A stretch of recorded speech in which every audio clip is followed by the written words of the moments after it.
The next session, we have our last success story for the day. And ladies and gentlemen, to be very honest, I've had the privilege of listening to her story. So much boldness, so much courage, so much resilience. I don't want to get ahead of myself. So with a round of applause, let's welcome Ambassador Nancy Karigutu, Special Envoy and Advisor for Maritime and Merci Blue de l'accueillir Economy. pour donc la Executive- dernière présentation de cette première journée.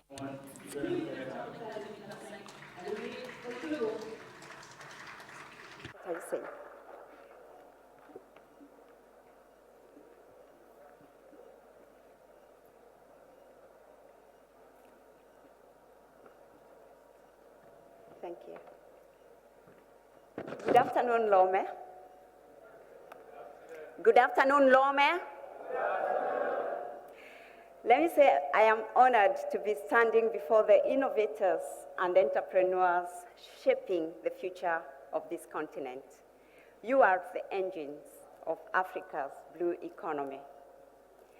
My journey to this stage today started and has developed not in a straight line. I've been a lawyer, I've been a principal secretary, I've been a CEO, Director General, before my current role, which is I'm a special envoy and advisor in the Office of the President on Maritime and Blue Economy. But it's been a career that started not on the Kenyan coast, but 700 kilometers inland in a little village called Mwea, known more for its rice farms, but as well as heat and dust. And it is in this village where I grew up, where, now I don't know what I'm doing, sorry.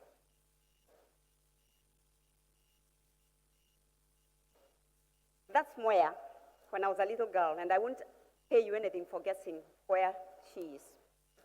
But this was an area characterized by long seasons of heat and dust. But then suddenly, the skies would open up with torrents of rain and immediately soak the dust and form shimmering water puddles. And it is in this childhood scene, when I was a little girl, that Miss Edna Oxtoby entered. She was an expatriate teacher, and I was 5 years old when she came into my life. And from her, I got two treasures. One of them was a cowrie shell, little beautiful cowrie shell, and the magic of folding paper boats to sail or to float on those shimmering puddles of water. But that was not all, because Miss Oxtoby also taught me a poem that has remained in my heart from that day. And it goes like this. When I get a white shell, I'll give it to my mother. When I get a blue one, I'll give it to my brother. When I get a pink one, I'll keep it for myself. I'll hold it to my ear, and it will bring back to me, when I'm far from here, the murmurs of the sea. So through the paper boats that she taught me to make, I started imagining of a sea that I had never seen. I had no idea what it looked like, but I enjoyed making those paper boats, never mind that they would float maybe momentarily and then unravel, as you can see. But it can't be an accident, because I longed to see the sea, and at 17 years old, I had a choice to choose a school for my A-levels that was near the ocean. And so 700 kilometers I traveled to my new school, and I saw the sea for the very first time. And I stood before the ocean, and the murmurs in my little shell suddenly translated into the living, thunderous voice of the ocean, and also became my compass for my life's journey. My career, the seed was planted there. But you know what? For dreams to become reality, they sometimes collide with reality. for them to become real. And therefore, my conviction led me to a job in my national port as a legal officer in charge of litigation. A very good job for me at that age. Security, professional recognition, and a good salary. I was the envy of my peers. But guess what? Discontentment sometimes becomes the compass that leads you to a different path. The job was not as satisfying as I thought it would be, because I became the master of lost causes, of cases that were lost before they even began.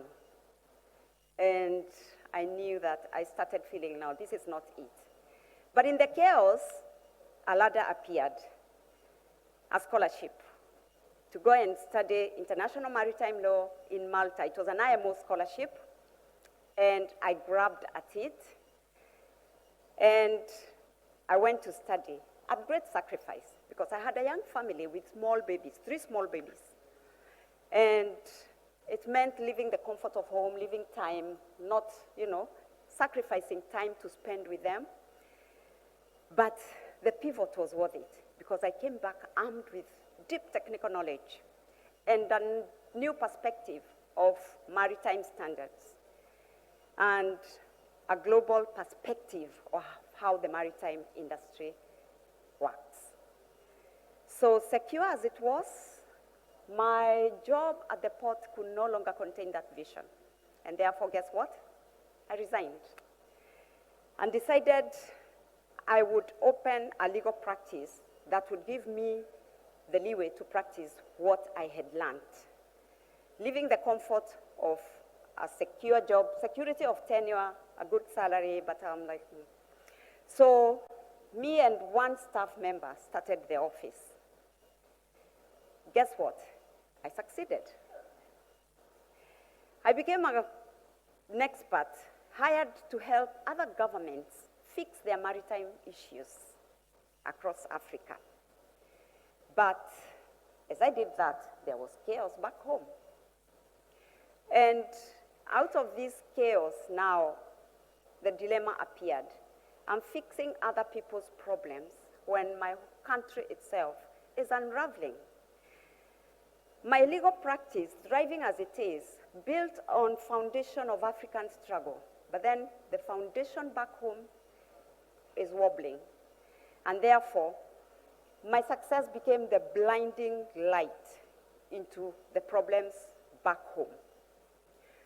Then catastrophe struck in 2000, the year 2000.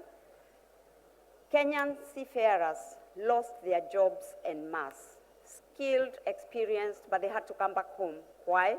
Because our country did not make the white list. As some of you may be aware, the white list is a list of countries published by the IMO, which shows a country has complied with the International Convention on Standards of Training, Certification, and Watchkeeping for Seafarers, also called the STCW. So here we were, now in a major crisis. The seafarers are rioting, and World Maritime Day would be marked by chaos, loud noises saying, fix our jobs. In 2004, and it continued every year, those demonstrations. So in 2004, I realized that we need to claim the dignity, the sovereignty of my country. And therefore, I resigned once again. I closed that office, and I was selected to come and start the newly established Maritime Authority. Now, to the entrepreneurs in the room, sometimes you may be called to close a door when it is comfortable, so that you can open another door with the opportunity to create a legacy. And that's what I did. So I folded up my office, and I took up the job at Kenya Maritime Authority. Guess what? My coming in, my selection brought massive ripples in the industry, because I'm an outsider. I was an outsider. The first female at the helm of the regulation of the industry, I had no nautical knowledge. I'm a lawyer. And then I didn't even, I mean, they wanted a captain because that's who they understand, because what does a lawyer know? And one day, during a national live media interview, a male caller called and asked what I thought I could do, what I thought I could achieve, when I didn't even have the skills to be a ship's spanner boy. Now, that comment directed at me brutally on air could have discouraged me, but I used it as fuel because it taught me that we are not what our doubters make us to be. We are what we choose, the impact we choose to make. And I chose to make impact. So I started the job, and with my small team, started fixing the problems. Sorry, I forgot that. We started fixing the problem. We got the whitelist and solved the crisis that brought me into the job in the first place. We opened doors and opportunities and qualifications for our seafarers again. But more than that, we started a program.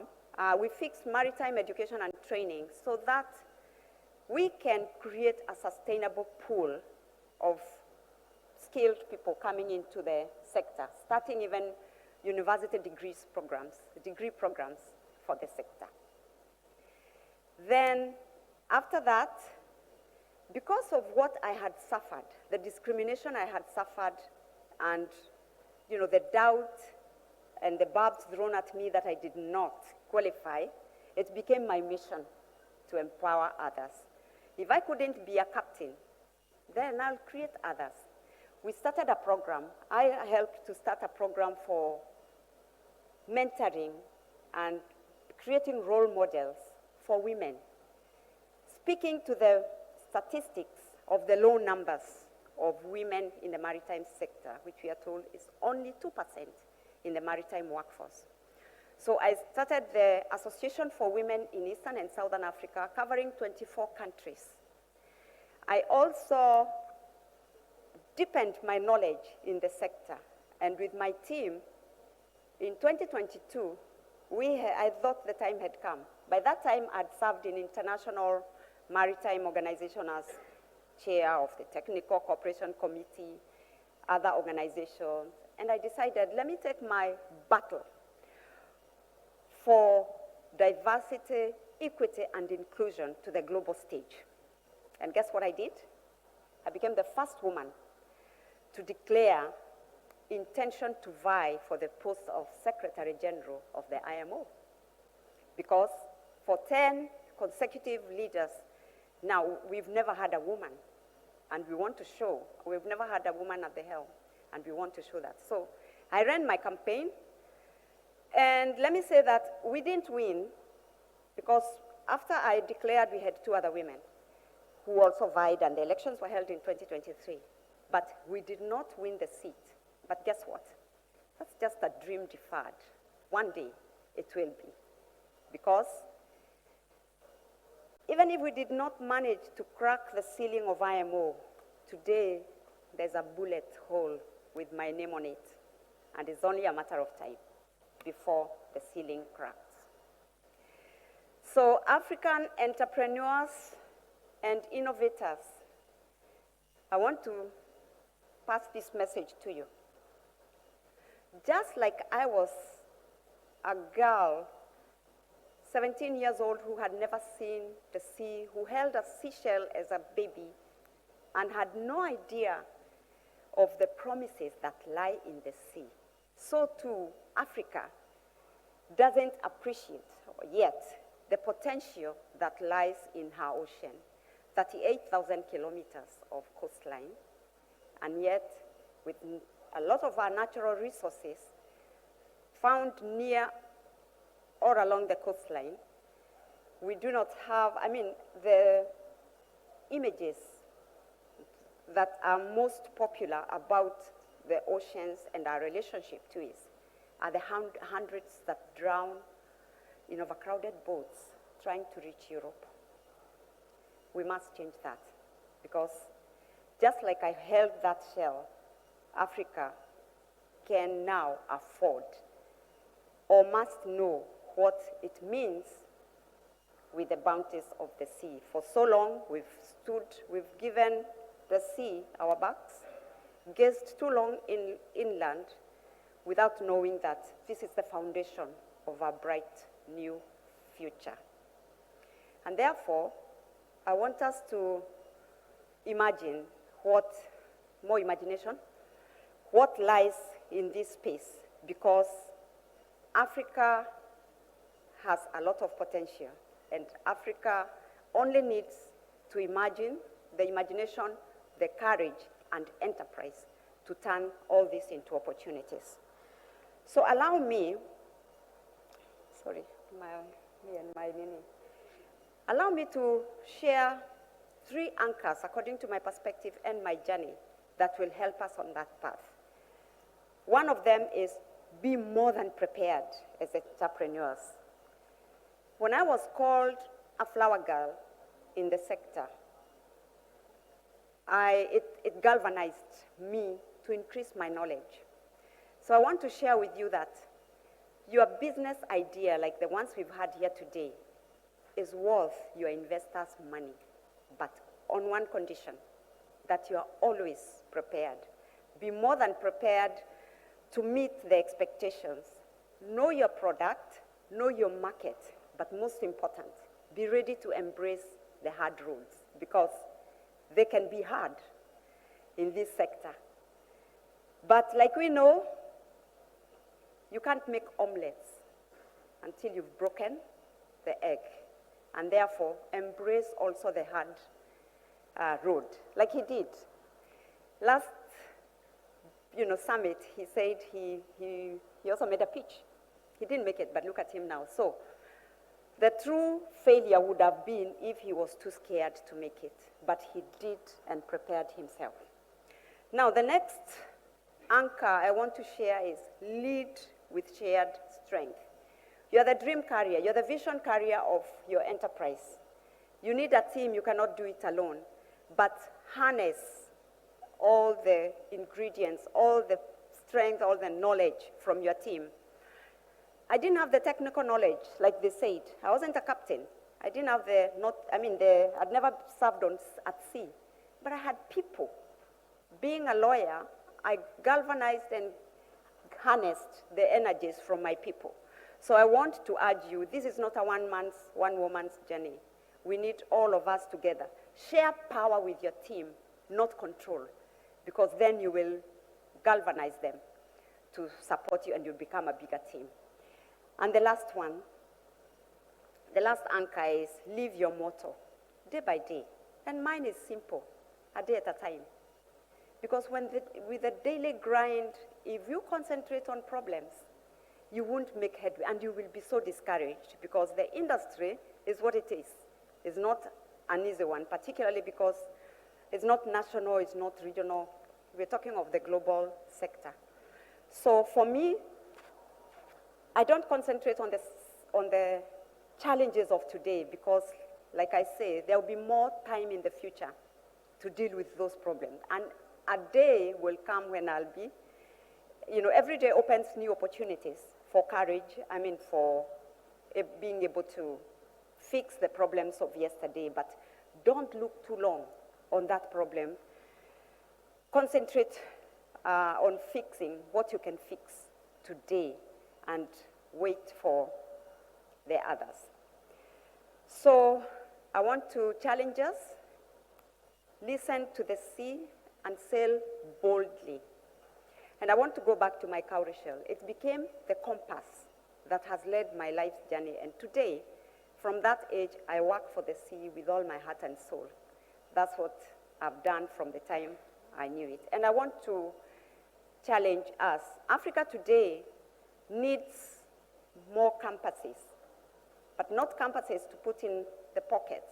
It needs campuses to be in the hearts of the innovators, on the leaders, on the dreamers, on the entrepreneurs.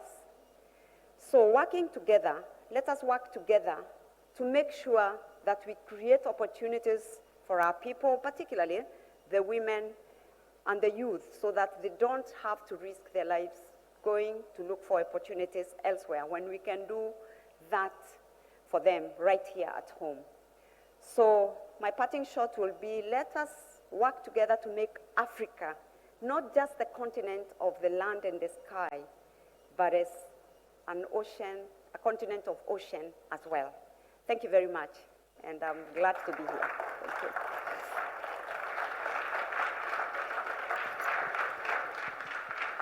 Thank you very much, Ambassador Nancy Karigutu.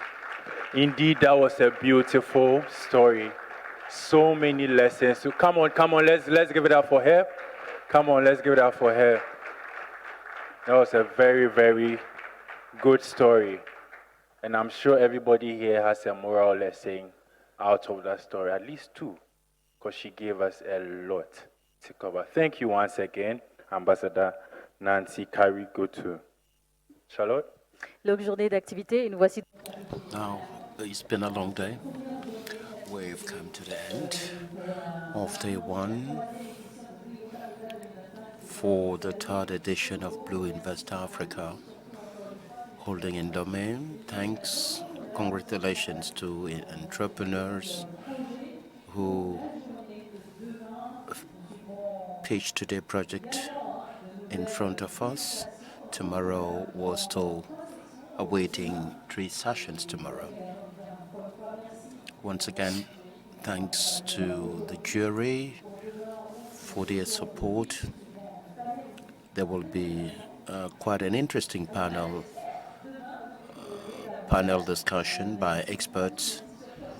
You will discover more. Thanks for those who followed these sessions remotely. Thanks for being with us. We enjoyed your company. But before we part company, there are some announcements. Remember, Tando was here earlier and she mentioned the blue activity. So that is what's next. So we'll go outside where we would engage in an activity. We want to leave a legacy here in Togo. So it's compulsory for everybody. You cannot miss out on it. Remember, Blue Invest Africa is a community always ready to serve the local community. And the problem of the day is to go out there and have fun with the blue activity. Blue Invest Africa, édition 2025. 2025 edition, sponsored by European Union in partnership with the Togolese government. Thanks for your company. Resounding applause is needed, please. Just to say thanks to each and everyone, you in person and those following remotely. Thank you so much. Thank you too. Merci, merci. On va vous souhaiter juste un bon retour. Thanks. Hoping to see you once again tomorrow in good health, up and running as part of this Blue Investor Africa 2025 holding in Lome. See you tomorrow.